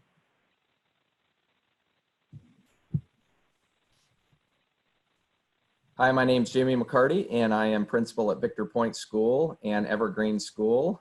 And I have a sophomore at Silverton High School, a 1st grader at Sublimity School, and a sophomore at Linfield College that was a Silverton grad. And I've been on Google Meet since 9 a.m. this morning, and my head hurts, but I'm excited to be a part of this committee. So thank you. Thanks for sticking it out with us. All right, Jennifer, the other Jennifer. Hi, I'm Jen Kapner. I'm the 1st grade teacher at Silvercrest Elementary, and I have 3 kids, 1 that's a senior at Montana, University of Montana, 1 that's a junior at the high school, and an 8th grader. Wonderful, thank you. Juan. Hi, I'm Juan Benavidez. I'm on the safety and security team at the high school. I've got 2 little girls, 2 and 4. Wow, got your work cut out for you. Yeah. Huh? Thanks, Juan. Michelle? I'm Michelle Stadley, and I teach social studies at Silverton Middle School, and I'm the licensed association president. Great, thanks, Michelle. All right, Nick? Hi, everybody. I'm Nick Konev, and I am a parent. And I have a 8th grader at Silverton Middle School and a 5th grader at Robert Frost. Great, thank you. Ray? Oh, you gotta unmute yourself, Ray. Sorry, we can't hear you. Hello, I'm a graduate of Silverton High. Our kids graduated there, and I have a grandson at Community Roots, and so I'm a community member and also a retired science teacher from Silverton High School. Wow, thank you so much for joining us. All right, Steve. Hey everybody, Steve Nielsen. I'm the business manager, and I have 3 boys, 2 of which have already graduated from Silverton High School. Great, thank you. Wade.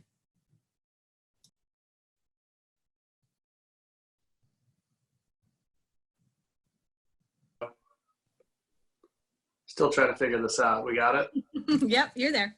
My name is Wade Lockett. I'm the principal at Silverton High School, and I've got a 4th grader and a 2nd grader, both at town schools here in the district. Happy to be here. Wonderful, thank you. And our last screening committee member, Wendy. Hi, I'm Wendy Haugen. 4 kids in the school system, so I volunteered right away to want to be part of this, but also new hire at the high school. I'd like to put a title to my name, but I don't even know. I'm classified staff, but other than that, I haven't even got a title yet. So working with kids, mostly at-risk kids, but online students, online kids as well. Great, thank you. Congratulations. Thank you. On your new position. Yeah. Okay, so I'm going to jump in just a second, share my screen, and pull up some documents from the materials that I sent you guys before. But I do want to ask if everyone received my email about logging into Revelis. It comes from a group called NASS, N-A-S-S, that's the National Affiliation of Superintendent Searchers. And because we're doing this virtually and there's a lot of people logged in, if you did not receive my email, please either message me here from the chat feature or email me and say, I never got your email. And my email address is sherb, as in boy, @osba.org. All right, so let me get my screen stuff going on here. All right, so everyone should be seeing a electronic flyer is what we call it. It's got Next Up Leadership and Silver Falls School District's logos in the top section. Can I just get some head nods if that's what you're seeing? Great. Thank you guys. All right. So I emailed all this stuff over to you just the other day. This electronic flyer I include because it shows you one of the ways that we're marketing the superintendent position. And it gives you an overview of the district, your community, you know, the selling points, if you will, of the position, you know, your bragging rights. And it gives the potential candidates a lot of information about the position, the vacancy, and your district. And then it tells them how to log in and submit an application, as well as the timeline of events with the search. So that's really just you know, for your own fun and information, a little bedtime reading, if you will. Next in the packet, and I apologize for all the scrolling, I've got the confidentiality agreement. Now I have signed copies from all of you, and thank you very much for doing that. Typically we do this in person during the training, which obviously would be difficult since we're not in person. So I just want to comment on the confidentiality of this process. It is forever. So when we go into executive session, we're gonna talk about specific candidates. You're gonna see information about these applicants. And regardless of who becomes the new superintendent at Silver Falls, you can never discuss any of that confidential information, anyone who applied, etc. It is confidential for life. So that is really why we ask that you sign this confidentiality agreement. We want to make sure that everyone involved in this process understands how strict the confidentiality is. And make sure that they understand the potential consequences. You know, this can be, you know, damaging to a candidate, to the district, to the search process if this information is disclosed outside of executive session. So we take this very seriously. All right, so my next item here is the do's and don'ts worksheet.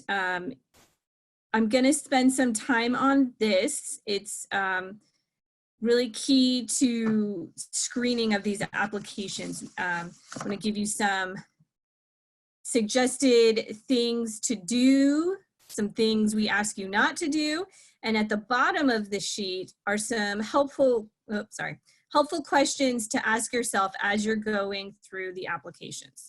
So I'm gonna highlight on some stuff here.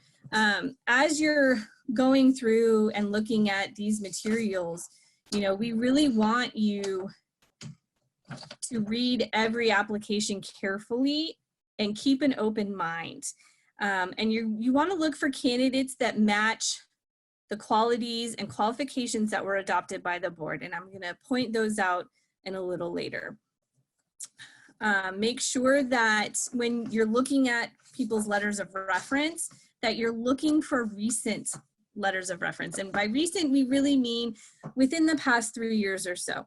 Some candidates might have a letter of reference in their packet that's a little bit older, but it may be a really quality letter of reference from someone they worked for a long time, and it just happened to be 10 years ago. Don't discount it if it's old, but really we want to see, you know, things current in their life, in their professional life. And we basically say that's within the past 3 years or so. Letters of reference as well, we want to see things from a current supervisor.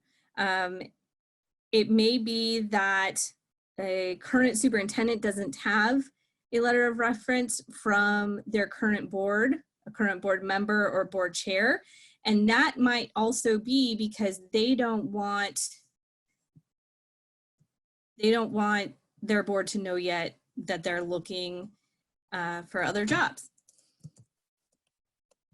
Sorry, I have to respond to a thing real quick. Kind of hard to multitask this while I'm Zooming, but just bear with me for 1 second. All right, so I was asked to zoom in a little bit. So I did. Is that better for people to read it? Any head nods? Okay, great. Thanks, Shelley. All right. So here we have some don'ts. And a lot of this seems common sense. It's very, you know, in our minds, this day and age, if you will. And it seems like it'd be silly that I have to say don't discriminate, but I'm going to say it anyway. Please do not discriminate. I've got a pretty decent list of what is considered protected class information.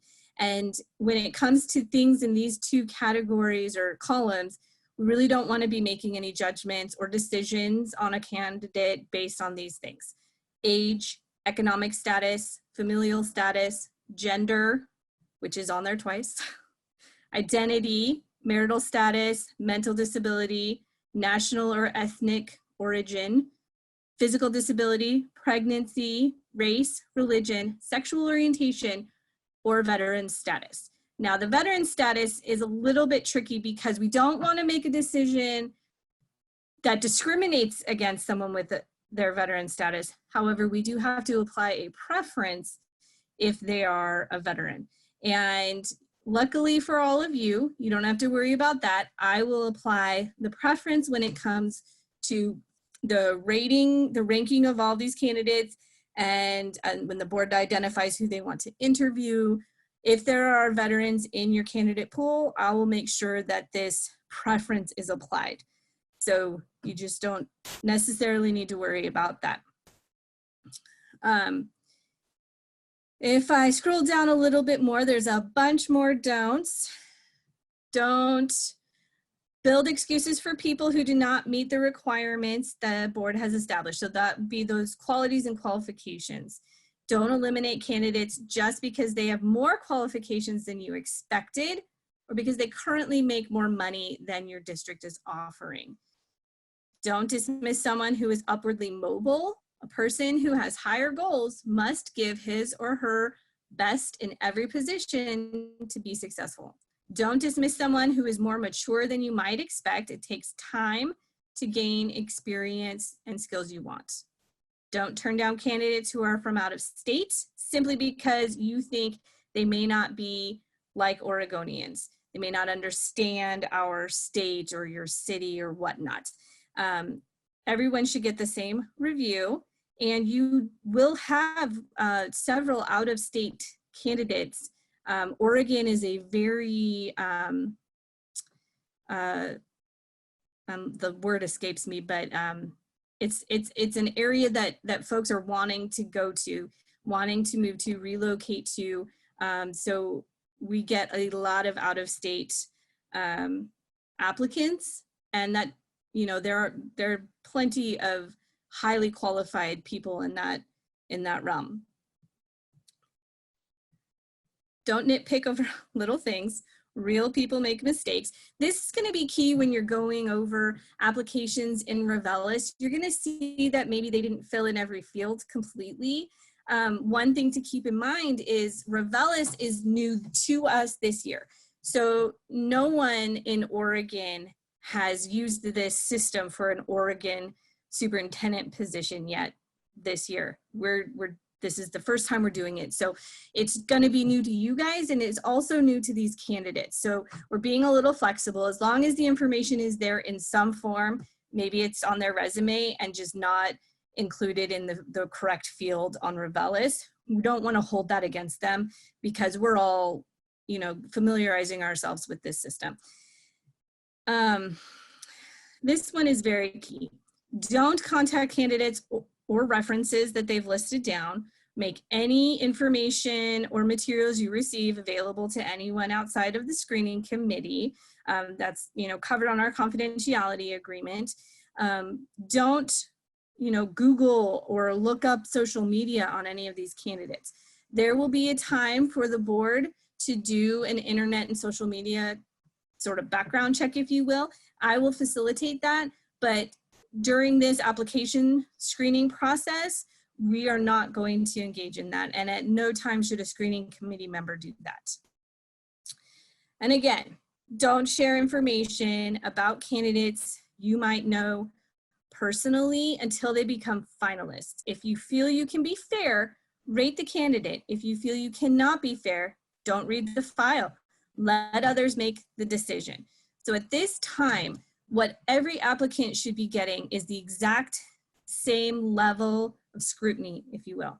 And so if, you know, there's 10 applicants and you know one of them, then only 9 of them are being viewed with the same lens because, you know, maybe you know that 10th one. What we have to go off of is what have they submitted in their application? What are their materials?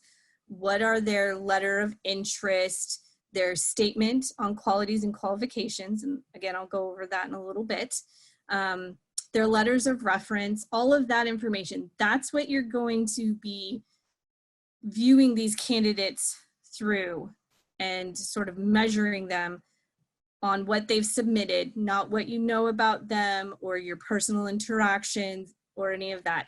If you are able to sort of turn off that, that's great. If you're not, then maybe just skip that candidate so that it's fair process for everyone.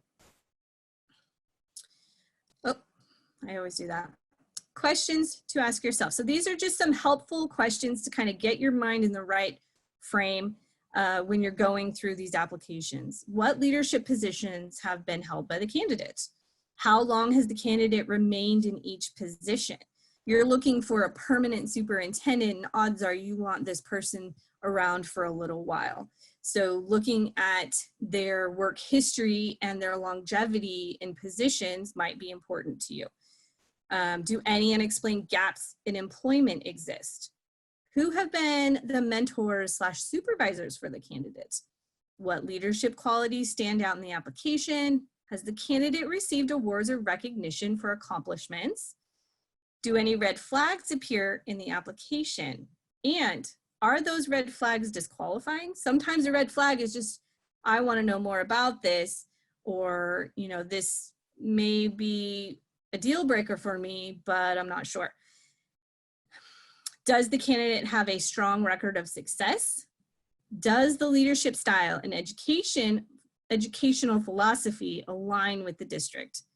Does the candidate have a superintendent license or eligibility to obtain one?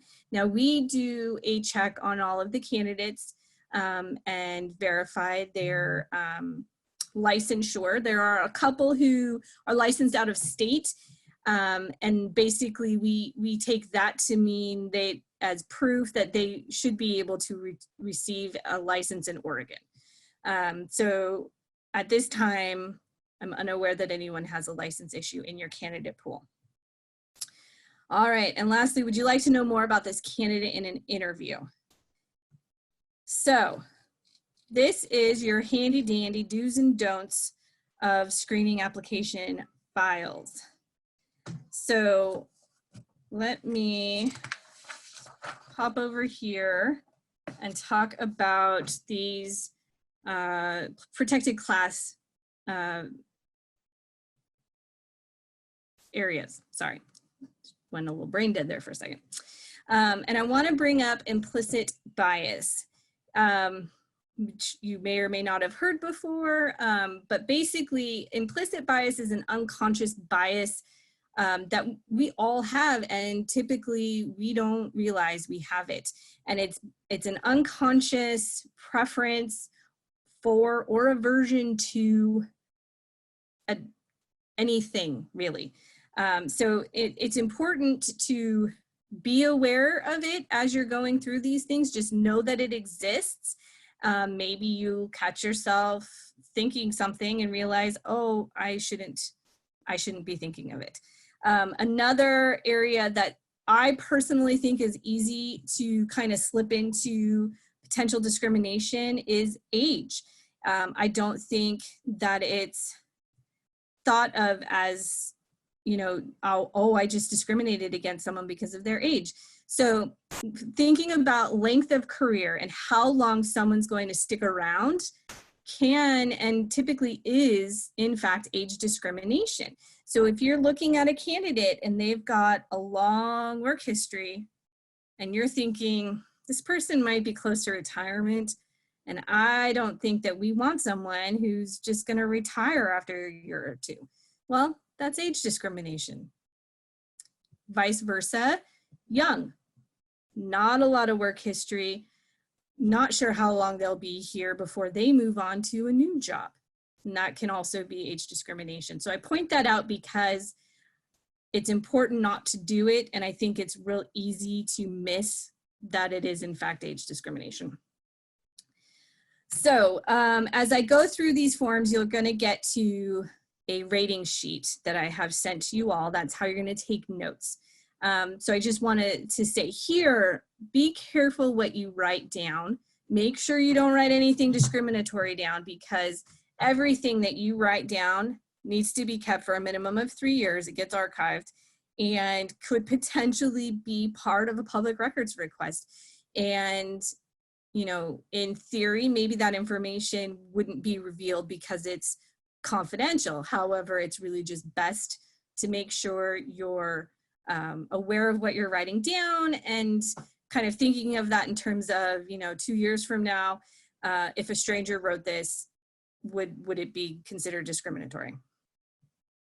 Again, if you know a candidate that's in your candidate pool, do not speak to them about this process. If someone asks you if they applied, you basically have to say, I can't share that information. What I can tell you all right now is that you have 28 applicants. The most we have seen this year so far, 28. Now what that means is you guys have your work cut out for you. You've got a lot of applications to review before next week, but it's a great candidate pool in my personal opinion. And I think you'll get the hang of it. The first time you go through an application, it's going to feel rough and long, but you're gonna get into a rhythm, and I think you'll have plenty of time to get through it all. So again, going back to knowing a candidate, if they ask you about this process, just tell them that you can't talk about it. The only thing, as a screening committee member, the only thing that you can say is that you are on the screening committee and there were 28 applications. That number specifically is the only thing that can be shared about the candidate pool.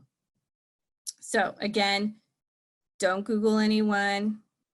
And the reason why we say that is because not everything you see on the internet is going to be germane to this process or to that person's ability to do this job. All right, so I think I've hit the do's and don'ts pretty hard. Might be a good time to check in, trying to figure out my screen here, and ask, and I'll give us a couple minutes, are there any questions about the do's and don'ts or about the confidentiality or anything that I've said thus far?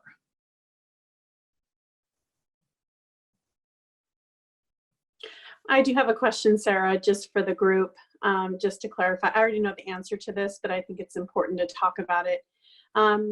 Are the screening committee members allowed to speak with each other about the applicants? Like if they call, you know, like if they have an application in front of them and they're like, oh gosh, I wonder what this means, or I wonder, you know, whatever this is, you know, are they allowed to or not? Thank you for bringing that. Yes, yes. Thank you for bringing that up, Shelley. The answer is no. You are not allowed to talk to each other outside executive session, regardless of everyone having signed a confidentiality agreement. It's a little bit like Fight Club. What happens in executive session stays in executive session, and you can't talk about executive session. So, and being on Zoom, I mean, you're not really going to have an opportunity to talk anyway. That would really come later after everyone's screened the applications.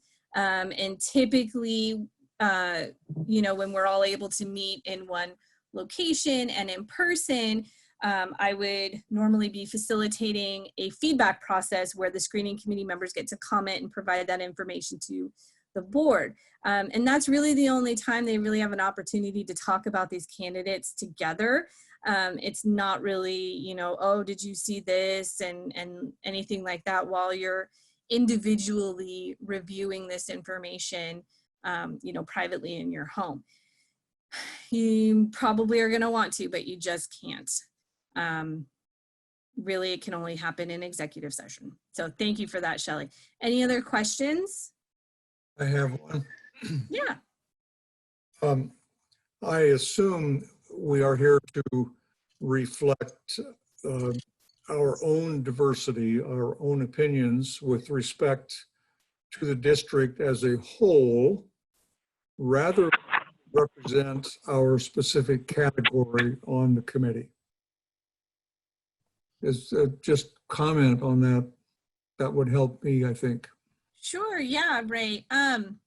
So when it comes to the screening committee makeup, we do it by category so that we get a really good cross-section, if you will, of the staff and the community and all the different areas that make up the school district. But your statement is correct. You know, we want your thoughts and your opinions. You know, as a community member, as a parent, of a staff member. I mean, if you are in multiple categories, I mean, we want your opinion based on, you know, the materials that these candidates have submitted.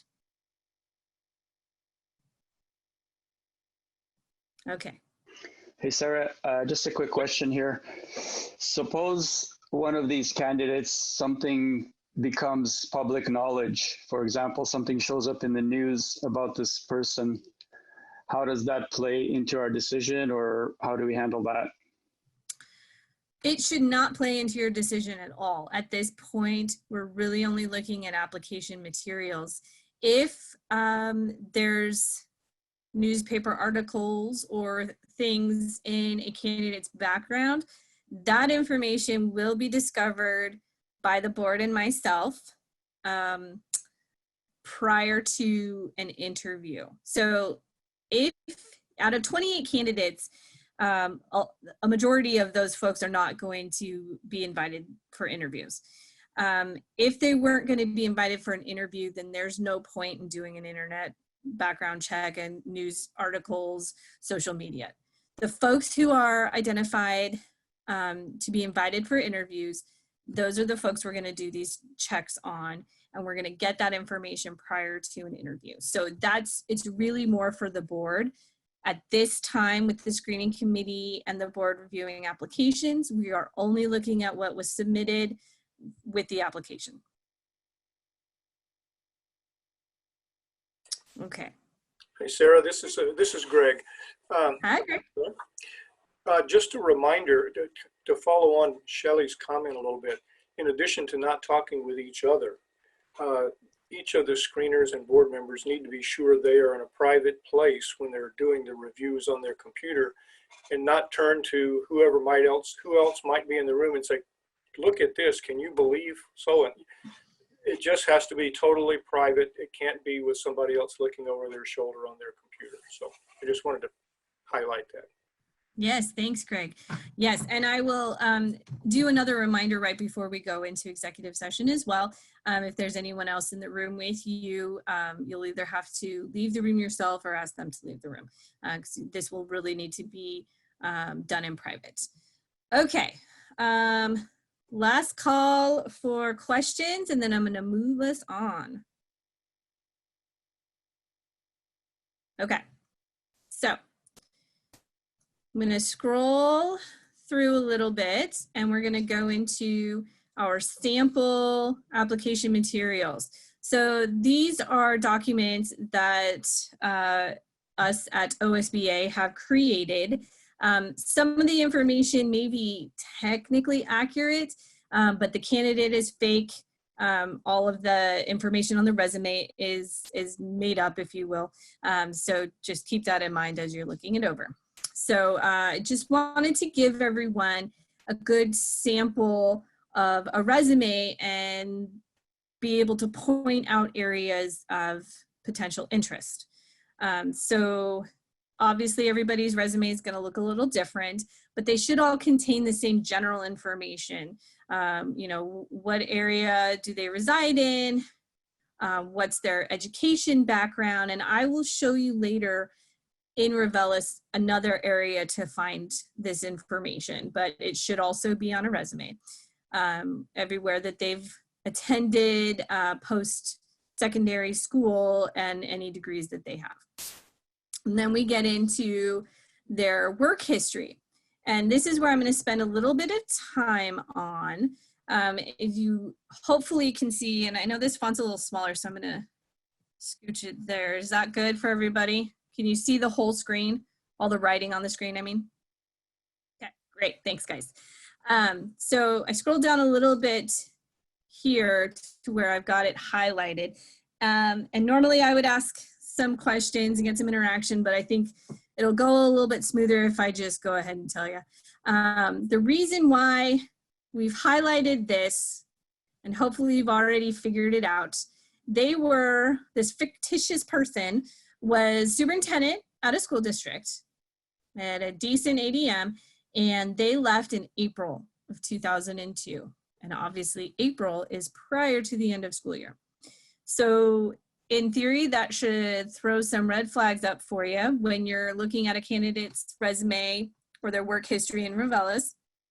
If you see that they have left school, their work position prior to the end of school, that's typically a red flag. Then this person, instead of taking a position in another school district, actually went into business for himself for a couple of years. There's also a gap here between April and August. So it just kind of makes you question, you know, what happened here? Maybe you just want to know some more information, and that's fine. So then we go up, and after June of 2004, they went back to a school district. However, they became the elementary principal with a much lower ADM. And for those that don't know, ADM is average daily matriculation, which essentially means student population size. So this individual was a superintendent, then went into business for themselves, went back to school district work as a principal, and then ultimately landed at another district as a superintendent principal, but with an even lower student population size. So, you know, they went down in responsibility technically. So that just, it should throw up some red flags, and a red flag is noteworthy. It doesn't necessarily mean discount the person, it just means maybe you want to know some more information. It's certainly something to write down on your rating sheet to note. And also, these are the types of things that can be addressed in an interview.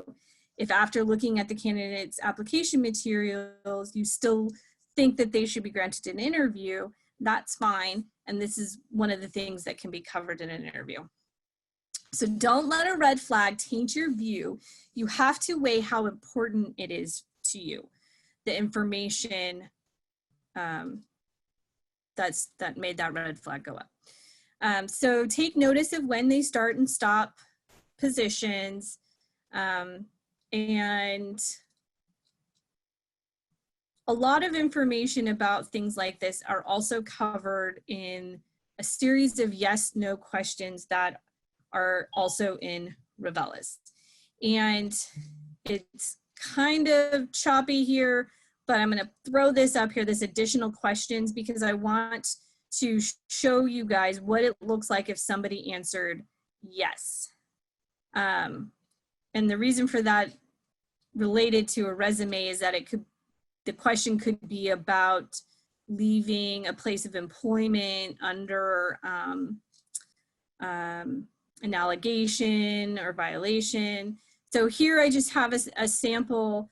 Are you currently the subject of an inquiry or review or investigation for alleged misconduct or alleged violation of professional standards of conduct? So if there is a yes to any of these questions, and I will point these questions out again in Revelis, there should be an answer right below the yes. In our example here, in 2016, a complaint was filed with Teacher Standards and Practices Commission, TSPC, alleging that I assigned a staff member to teach a subject outside their endorsement area. So as many, if not all of you know, anyone can make a complaint against anyone to TSPC, and TSPC has to investigate it. Sometimes that takes a little while, and sometimes it can result in a discipline of some fashion. And I will cover this again when we go into executive session, but I do check TSPC disciplinary lists against our candidate pools. And so I can go over that information for you in executive session. Let me go back up to the resume.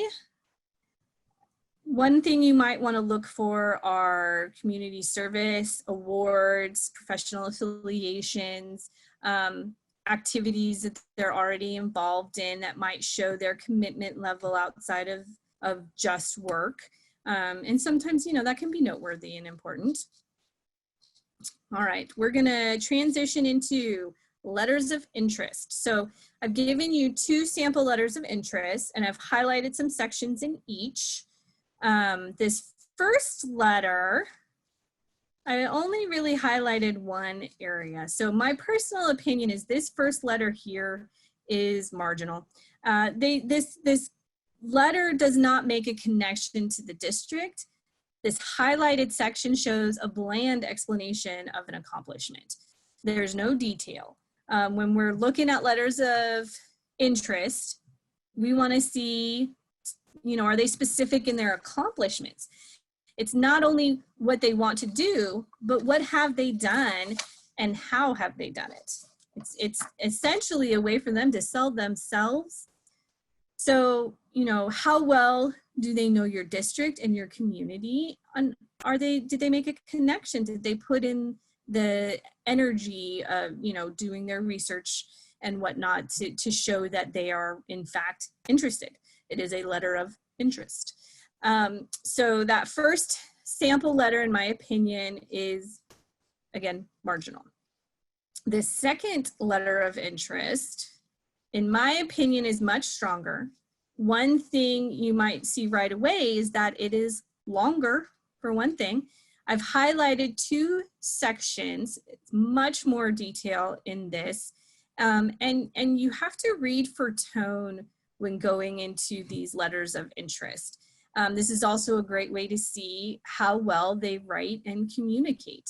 You know, and again, detail, a connection with the district, showing that they are in fact very interested. And that is a letter of interest. Every candidate will have a resume and a letter of interest, and they should have a minimum of 3 letters of reference. And I kind of went over this before with the letters of reference. You know, in theory, it would be great if they were all within the past 3 years, very recent, but you might not always get that. You want to read for tone and enthusiasm. So this first letter, I've highlighted a lot of things. It's very positive. It's very vocal in their enthusiasm for this candidate. You know, I cannot think of a better person, of a person who would be a better candidate for any superintendency.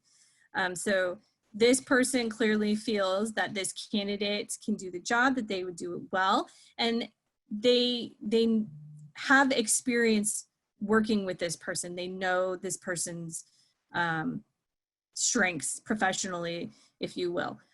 So we really want to see a lot of good detail in here. And the second letter is very short on detail. So again, these are just sample letters of reference. They aren't real letters of reference. But, you know, I'm point out specific things just to kind of show you what to look for. That first one felt very genuine. You want to read for tone and enthusiasm.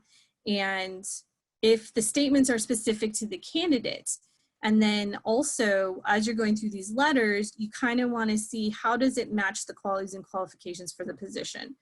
And again, I will show you how you will have those qualities and qualifications with you in an easy way to rate all of these things. So you also want to consider the source of the letter. There should be a variety of sources. And as I said before, supervisors are big. It would be really great if every candidate had a letter of reference from a current supervisor or a very recently past supervisor. Again, keeping in mind that not every current superintendent or really, you know, any position held right now as they're applying, they may not have their direct supervisor writing them a letter of reference because they may not be comfortable telling them yet that they're looking for new employment. So you have to kind of keep that in mind if they don't have it, but you want to see how closely did they work with the candidate.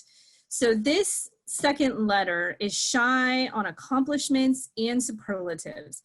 And this line here, if you have any questions, you can reach me at, and then a phone number. To me, this line begs, call me so I can tell you how I really feel, because not everybody's going to want to put that on paper, especially if they're giving it to a candidate to turn in as a letter of reference. A lot of people will write letters of reference for someone because it's the nice thing to do. So you really have to read between the lines with these letters. Okay, and now the sheet I promised you that you've all been waiting for, the rating sheet. So it's a little kind of hard to show you this on my Zoom screen. There is a lot on this rating sheet that everyone should have a copy of. Under normal circumstances, I would have prints of this for you with 28 applications. I would have 28 copies of this for every person, because this is what you're going to use to make notes as you go through the applications. As you'll see, looking at this sheet, there is a field for basically everything that you want to know about a candidate. Their highest level of education, or really all levels. Do they have a license? Is it in Oregon? Is it out of state? And then there's this grid for their experience. Do they have teaching experience, building level, district level? Are they a superintendent? Other experience equal to district level administration. And that could be someone who maybe is a director of a charter school. That's a pretty common one. Now here are the qualifications. So as you look through these statements here, you'll see that these are the qualities and qualifications that the board adopted for this position. And here we have an opportunity for you to rate each candidate, their application materials, against every one of these qualities and qualifications. So as you're going through their resume, their letter of interest, their letters of recommendation, you can line up against each of these, and keeping that in mind as you go through and then rate them. Something that I have barely touched on is every candidate was required to submit a statement regarding how they meet these qualities and qualifications. So you'll also be able to hear in their own words how they line up here, and then you can rate them accordingly. So this sheet is designed to be double-sided. So the qualifications bleed over to the second sheet, and then obviously there's this overall, how well do they meet these Q and Qs. Then we have a section on recommendations, so you can keep track of where are their recommendations coming from, and then, you know, how do you feel those letters of recommendation rate? You know, are they mediocre? Are they, you know, genuine and specific, etc. And then we've got sections here for you to make additional notes, awards, leadership positions, notables as community service, maybe you could go on there, and then just any comments. So as you're going through all these applications, you may want to make notes on additional pieces of paper, and that's completely fine. Everything that you write down has to be submitted. So if you want to take notes electronically, you're going to have to print it at some point and submit it and delete it from your computer when you're done. Everything has to be submitted to me and the district, and you cannot keep any information or notes or files, anything like that. So unfortunately, you will have to print stuff. You may not have the ability to do that on your own. Reach out to me or Debbie and we'll figure out a way to help you with the printing piece of this. So down here, I recommend this candidate for an interview. Yes, no, maybe. This is going to come into play in a few minutes when I talk about rating the every candidate. Well, your top 10 candidate, not every candidate. But for every candidate, we do recommend that you filled in this section because it will be very helpful to you as you're going through. All right, so I'm just gonna pause for a second because I know that was a lot of information and I probably spoke too fast. So give us a couple seconds and see, are there any questions about any of the stuff I just went over? I have one. Sure. Do you find in your experience that, in this case, 28 applications, I'll ask for myself, should I do 15 or 20? And I'm really asking about a learning curve. But after I've done some, should I go back and relook at those first 4 or 5 or 6? Is that helpful? Do you think that would be important? You know, it's possible. I don't necessarily think that anyone has to, but I can speak from experience that folks have said as they've gone through, they started kind of looking at them a little different. And if you find yourself doing that, then it's definitely good to go back and give those first ones another look through. just so everyone's getting the same level of screening, if you will. If you think that you're doing it all the same, you're just faster, that's totally fine. Everyone's going to pick up speed as they go and get into a groove. All right, any other questions? Great. Okay. So let's talk about the rating sheet, which I did just talk about. What I meant to say was, let's talk about ranking your top 10. And I will go over this again a little bit once we're inside Revelis. I'm going to show you where to submit these rankings. But after you've reviewed every application, we want you to submit your top 10 rankings. So you've got 28 applications, and out of that, you need to pick 10 that to you are the best, the top 10. And this isn't saying that you want all 10 of these people to be interviewed. It just says that out of the 28, these are the ones that you would put in the top 10. And that's where this can be extremely helpful. So our best recommendation is to make 3 piles of your ratings sheets, a yes pile, a no pile, and a maybe pile. If you have 10 or more yeses, pull out your top 10. If you don't have 10 yeses, go to your maybes and pick out your, most favorite out of your maybes. And if you, between your yeses and your maybes, still don't have 10, then you're gonna have to pick some nos. But again, that's okay, because you're not saying, I want these candidates to be superintendent, or even necessarily, I want these candidates to be interviewed. You're just saying, out of all those 28 candidates, these are the top 10 for me. Now, number 1 is the best. Number 1 is your top choice based on the application materials that you have.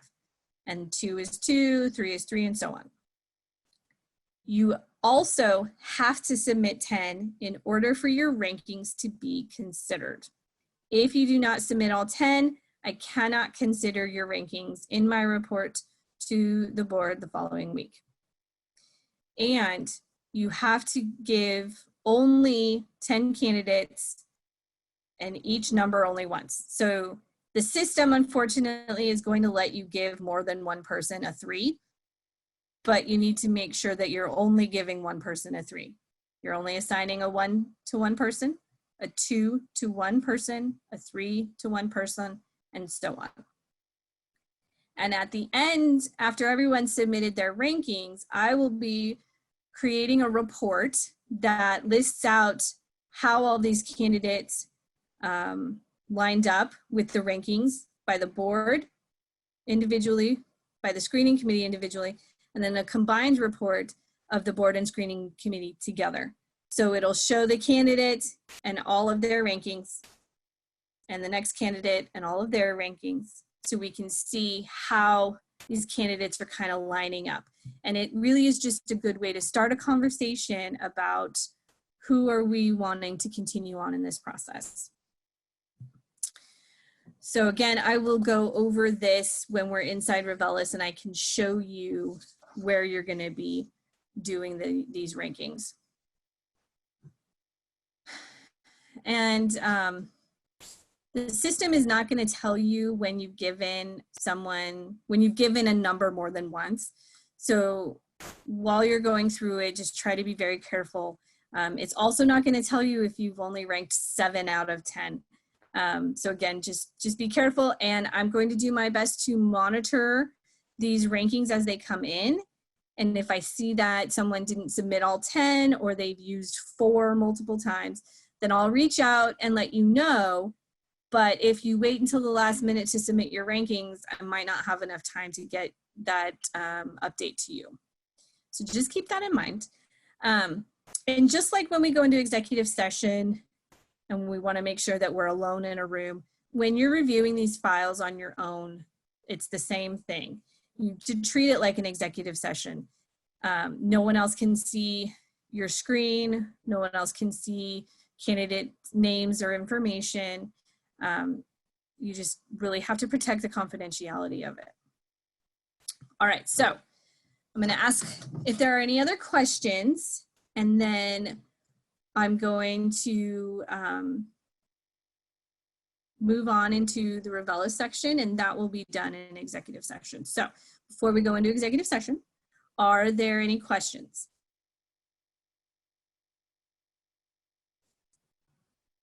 I just had a comment to make, and you can correct me if I'm wrong, but one valuable thing that I found was it was great to read through all of them first without ranking them, and then go back and read through them again. So we have a really big opportunity here now that we're home and we have time, you know, well, I think we have time, but I think there's an opportunity to, you know, really be able to read through all of them and then go back and then rank them, because you'll start seeing the differences in the applicants, right? And a pattern of information that you're saying, oh, okay, that's that, and that's that, and that's that. And you kind of get used to it. So instead of, you know, bringing out your first ranking sheet, you know, for the first one, because that ranking sheets, it could potentially change after you read through 28. So read through them first and then go back and then read through them again with your ranking sheets. And it seems to work really well if you have the time. So anyway, just wanted to mention that. Yeah, no, thank you, Shelley. Yeah, we definitely want you to look at all of the applications before you assign a rank to any of them. Look at all those sections, fill in your rating sheet, look at everyone first, then go back in and determine who's your number 1, 2, 3, 4, 5, etc. Don't try and rank as you go, because you'll kind of lose track, and then that's probably how you're going to end up with multiple candidates with the same number, which can just be a headache later on. Any other questions? I have another one. Sure. Kind of looking ahead, should we be thinking about, I don't know how the interview process works, and so my question has to do with questions that are asked of those candidates who come for an interview. Are those questions already developed, or will this committee be developing them at some later time? And if so, might be wise as you work your way through this process to jot down some notes about potential questions. Comment on that, please. Sure. The interview questions have not been created yet. That is something that the board will do after the screening and the feedback, after looking at applications and determining is there, you know, additional information that they want in a specific area, and then lining up the questions with the qualities and qualifications and making sure that those specific things are covered in the interview questions. But that is a role of the board to determine, to set those interview questions. And the board and I will actually begin working on that next week. All right. Any other questions? Sarah, I'm checking if Irvin or Lori have questions. They're both muted right now, I believe. Perfect, thank you. I'm waiting to hear back. I have a question, Sarah, if I can, while we're waiting. I'm noticing on the rating sheet, there's not a place for our name. So is it important that we leave it off? No, you can put your name down. I think we just never put it on there because in a normal situation, you would get a folder of materials, of documents, and several copies of these rating sheets that would just be kept in your folder. So these sheets, I'm not going to go through them. I'm not going to check them, critique them, spell check them, anything. These are for your notes and for you to keep track of the candidates, the applications, your rankings, etc. So I don't know necessarily that you need to put your name on anything, but you can. Okay, thanks. Yeah. Sorry. Did I miss PDF sheets and an email? Hello? Lori, you're unmuted now if you have a question. Yeah, hold on, Ray. Let's get Lori's question and then I'll circle back to you, Ray, okay? Go ahead, Lori. Okay. Yeah, okay. the question that I had is that, so we can take copious notes on these pages, correct? And Yes. and then come back, and then with you, the board will be able to design some more concise questions for each of the candidates. Certainly. And yes. Oh, okay. Okay. I just wanted to double check on that. Thank you. Sure. All right, Ray, your question was about receiving this rating sheet in an email? Yes. I haven't Yes. seen these. Did I miss that as an Well, attachment someplace? yes, it came over in a Word document actually, and it's called ratings sheet, but I will just make a note and I can send it to you again just to make sure that you've got it. Okay. Irvin, I unmuted you if you have a question. Feel free to ask it. No. All right. Thanks, Irv. All right. If there aren't any other questions, then I suggest we take at least a 5-minute break, get up, stretch your legs. You don't have too much more to cover, but I don't want anyone falling asleep on me. And that'll give Drew and Maddie time to figure out the Zoom thing. So let's come back at 8:25 and we'll have Jonathan move us into executive session. Does that sound good, Jonathan? Yeah, it sounds good. Thanks. Okay, sure. All right, I will see everyone at 8:25. Okay, we are officially adjourning to executive session under ORS 1926602A to consider the employment of a public officer, employee, staff member, or individual agent. Sounds good. And with that, we are now back in regular session. And I guess without any further business, we can bring this meeting to a close. Any board members have additional comments, statements, questions? Okay, meeting adjourned. Thanks, everybody.